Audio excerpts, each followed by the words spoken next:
Hello ladies and gentlemen, welcome back to the channel. I am Sylphin, continuing our coverage of the Proof of Concept campaign by Metabuff Studios, which I am a part of. It's episode 4, talking about heroes and combat. Looks pretty darn good. There's a lot of details that pretty much can almost never be revealed, or at least connected to. It's really important stuff. I'm gonna mainly emphasize here, as well as cover the whole thing. So it's awesome. Link in the video description, if I don't forget about it, to the actual video. It's about the heroes and combat. And physical and energy damage is coming back, and that's super exciting. Obviously, it adds another level of complexity in the draft lobby. You know, what kind of damage is that carry? What kind of damage are those assassins? Are those high damage ability users? Stuff like that. What are they? And we'll take a look at their team comp. Let's see, what kind of armor do I have? You gotta just figure that out a little bit more. Try to fine tune your build. Adds that other level of complexity that you can either take into consideration or not, right? Totally up to you. My voice is really hurting. Sorry for I'm taking some schwigs of coffee. So those will play just like they did before, and we will make the balance and needed adjustments necessary. Lots of very exciting. This is super cool, and will receive necessary adjustments. We're gonna showing two Twinblasts fighting hero identity in the gym, and one thing that you can immediately notice and put together with other footage is that the camera offset here is different from the camera offset, where the camera is of the other videos. So remember that until you get into the game, into the map, and have the character in your hands, you really don't know how it feels. And when you're in the moment, when the adrenaline's pumping and you're focused, things slow down, right? You get that bullet time in your head. So it does look fast, but that mostly due to the camera offset, in my opinion, and the open space that these two Twinblasts are fighting. With no place to necessarily retreat to, advanced from allies around to inform positioning. There's a lot of stuff going on. I think it's just testing. So these keep their core gameplay styles intact. Hero identities and core gameplay styles and loops are going to be honored. Twinblast will be Twinblast.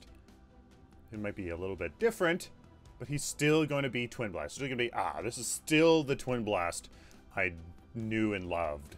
This is still the Morgesh that I knew and loved. The Shinbi I knew and loved. The Chimera I knew and loved.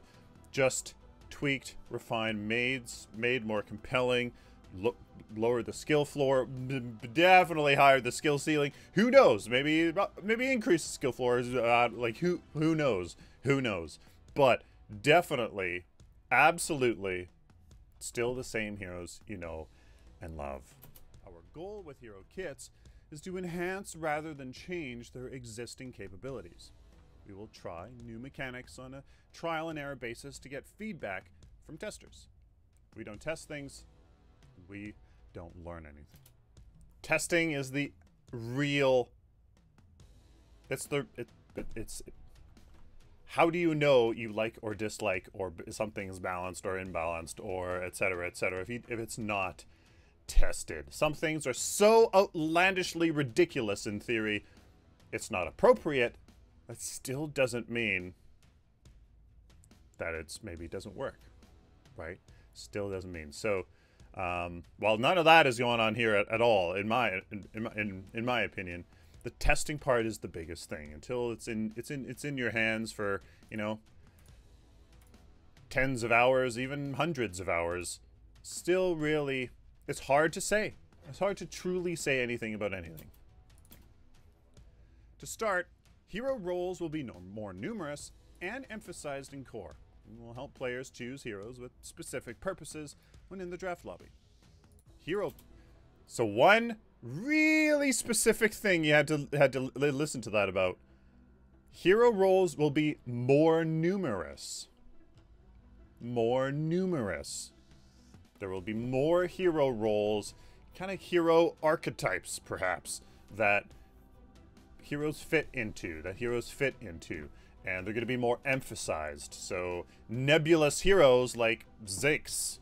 What the heck was Zix, right? They're going to be emphasized. They fit into roles, fit into certain purposes, stuff like that. So, that was said there, but not very much elaborated on, and I think that's... You have to listen extremely carefully to the script that was made many times, edited many times. So we have to listen very, very carefully. Are also coming back and are being designed for each hero to create unique gameplay styles and loops. No two heroes will ever play or feel the same. Massive thing is a lot of the casters, their Qs were the same, their Es were the same, their right clicks were the same. You know, and yeah, they all happen differently, but you know, there's some of that going on. Hero passives are one of the strongest methods of introducing a unique gameplay because it's a passive effect that's always on, and depending on how it's designed, can drastically change the gameplay loop and how you interact with items, environments, even other heroes, even everything. It can change how you interact with everything fundamentally. That is one of the strongest ways of making a hero feel unique, and that's what the hero passives are all about, and they're coming back. Previous problem was that almost any hero could be a tank or major damage dealer because of how they interacted with items. To counter that, heroes will have individual stat scaling to help reward ideal itemization paths. This will help restore the heroes to their purposes they were originally designed for. One of my favorite things to do was tank Shinbi at one point, because you know that is more balanced numbers, but and how she should have been more incentivized to go damage, you know. And anyways, hero stat scaling is coming back. Basic attacks, right? Everybody had 1-to-1 power scaling of their basic attacks. So there was, you know, that is coming back to help heroes be more incentivized to fulfill the role they were designed for. So that it creates a healthier team-wide dynamic, right? You know, if you gave every single weapon to every single soldier in an army, it just obviously doesn't work. But people have roles for purposes that fill a function to increase efficacy. Same thing with a MOBA. Certain heroes fulfill certain functions to increase team-wide efficacy in a match. That is coming back. We'll add all 38 heroes into core as soon as possible. Instead of releasing partially completed heroes to get them all out sooner, we will be polishing each hero one at a time to deliver the AAA experience you expect when you log in. Here are just some examples of potential hero changes you might see in core. Twinblast is doubling down on his high mobility, shoot-'em-up nature with a hero passive that grants him stacking movement speed and consecutive basic attacks. Woo! An ultimate ability that cools Rocket Dash and converts his passive movement speed stacks into attack damage stacks creates a mobile and deadly hero who can go 0 to 100 very quickly. How awesome. How awesome is that? So Twinblast, obviously very shoot 'em up, you know, just lots of bullets, and he was very elusive, grenades that slowed you, this dash that, you know, got him to reposition. He's being emphasized in that fact. And the more accurate you can be with your basic attacks, the more skillful you can be, the more benefit you get out of his passive, which you can change with your ultimate, apparently, and you can use your mobility more, so you just become this hyper Twinblast, so you can even do your thing more. So if you pick Narbash against the right team, or pick Twinblast, who was great with Narbash, against the right team, even double down on that advantage even more, it seems. So super cool. Murial is more committed than ever to supporting her allies and saving them from bursts of damage. So her pure hero passive looks like, at least in testing, everything is still up in regards to testing.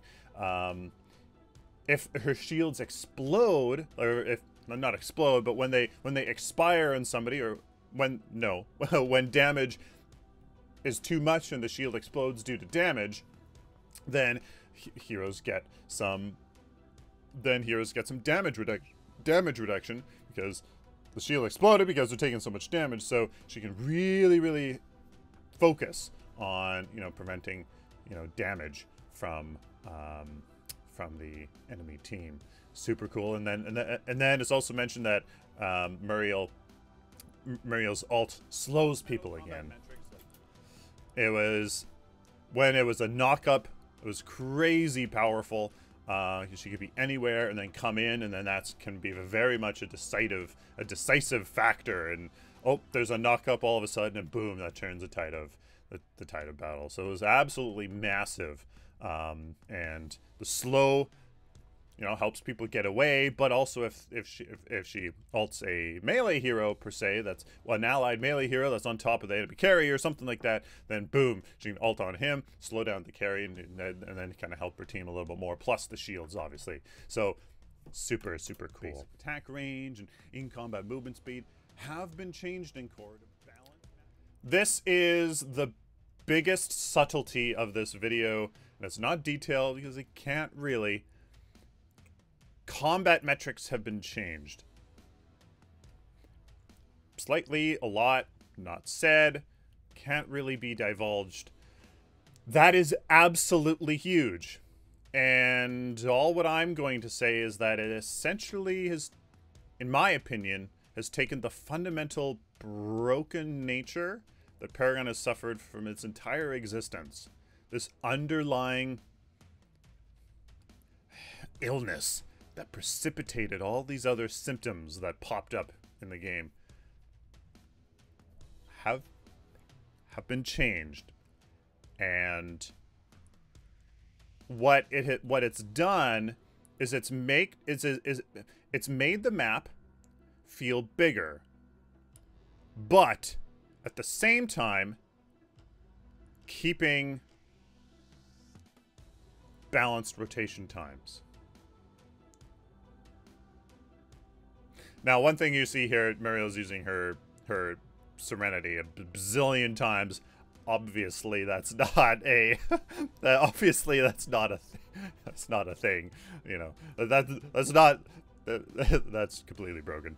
But obviously, for testing, makes it easy when things don't have cooldowns to test. If they function properly, and et cetera, et cetera. And here's Muriel ulting to a hero. And one thing to realize is that the programming that goes behind this, and some of these abilities and some of the heroes that you've been seeing and their abilities, they've been selected for very key purposes. And this is showing so much, it's mind-blowing, and I don't understand it, but it's mind-blowing how much this is showing works in the background. So Directly reward you with this ability enhancement. yeah. So this is talking about this focus mechanic, where at the beginning of a match you'll be able to select one of two focuses for your hero's abilities that will, well, here we go. Pick one of two at the start of a match, these hero ability focuses.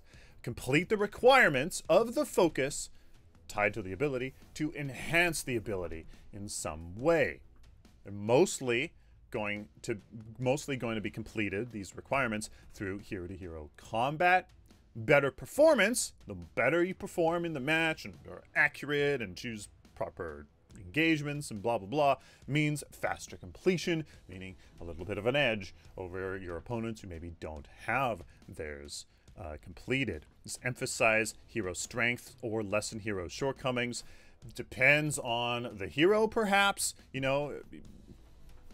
if a hero is serves a very particular purpose, you know, maybe both of their focuses just helps them do that in slightly different ways. Or if one hero's more, you know, kind of has a broad skill set, say, maybe this is more true. Who knows? Obviously, still in development. So, kind of meant to emphasize hero strengths a little bit or lessen heroes' shortcomings a little bit.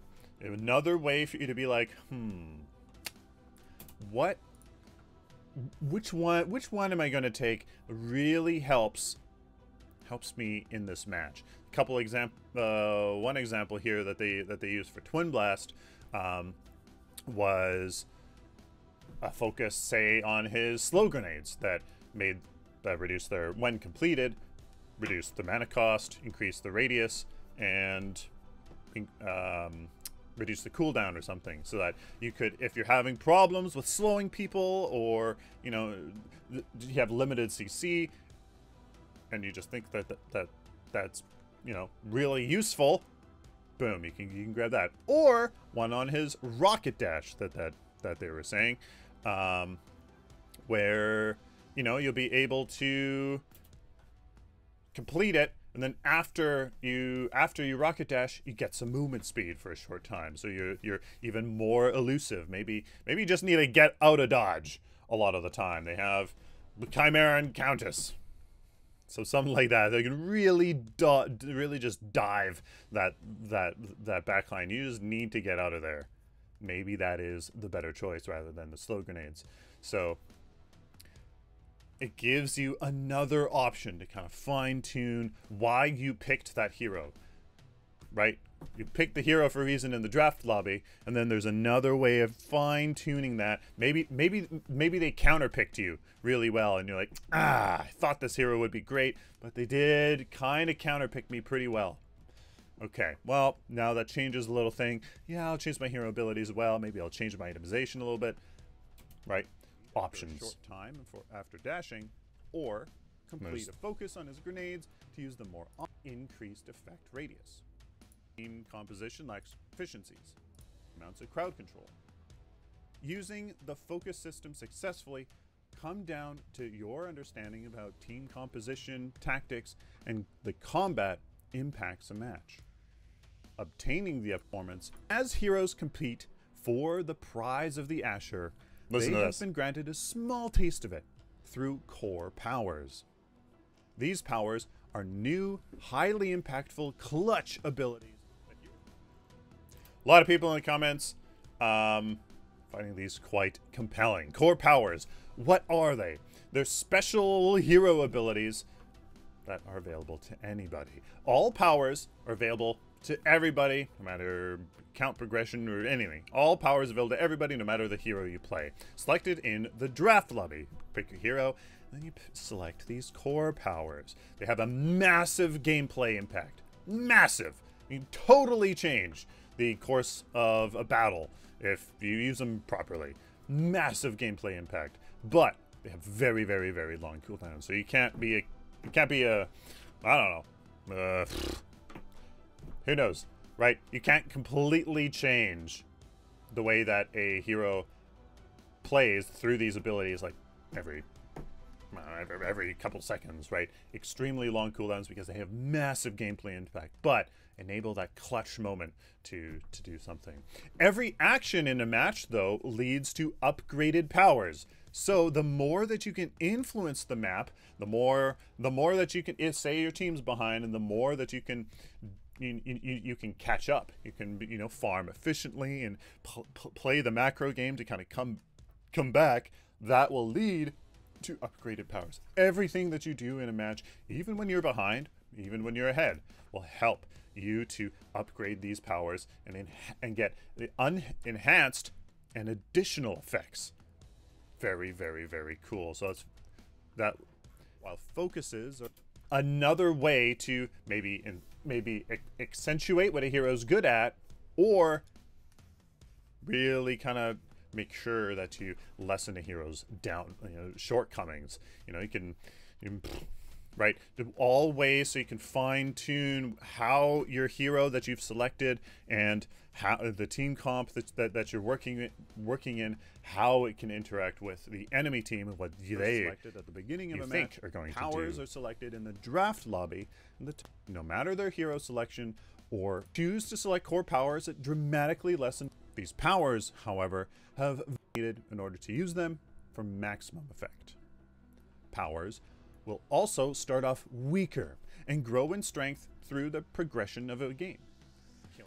So basically, anything you do will help to bring this up. And you can see here, even with Howitzer, even with Howitzer here, you can see the camera offset here really helps give you a sense of how the combat's going to feel, and indeed, in my opinion, feels much better, as you can see here. This concludes the overview of the heroes and combat systems of Core. One really cool thing is you can see here that Howitzer had this missile come out of his little turret thing at the top. Missiles raining down on the turret there, and then he rockets up to confirm this final nuke. Hope you enjoyed and I'm looking forward to learning more. New rework. Super cool. I'm pretty sure he was mentioned in there. And again, go in the video description to check it out yourself. In 2 days. Unless you're on Reddit, and we'll see you in about 2 minutes. lots of dynamic chatter on Reddit. So that's where the little thing is saying. And Chris Conley, I'm no way a NFL person at all. At all. I know he's part of the NFL. I don't even know what team. But little shout out to him tweeting us a couple days ago. So super cool, super awesome. Heroes, they're going to be different. They're going to have access to, these focuses that can help you fine tune your hero's kit. The whole reason why you picked your hero to combat the enemy team's composition or accentuate your team, be able to fine tune them. There's these powers that you're going to have to either dramatically accentuate your hero or, make up for any shortfalls. And of course, they're going to be stat scalings coming back, energy, physical damage, and what else? They're going to be much more niche-y. They're going to be much more niche. They're going to fall into better categories, and they're going to feel more unique, right? They're going to feel more unique. They're going to be more Shinbi than Shinbi ever was. Or Countess is going to be even more Countess than she ever was. And that's going to feel great. So you'll feel like you're a hyper version of your hero that does what they do even more and even better. Super cool, super awesome. Hope you guys enjoyed. Let me know down in the comments what you guys think. Pretty big. And you know what? I'm super excited. Till next time, like always, stay optimistic and positive. Please like the video as I completely butcher my outro. Yay!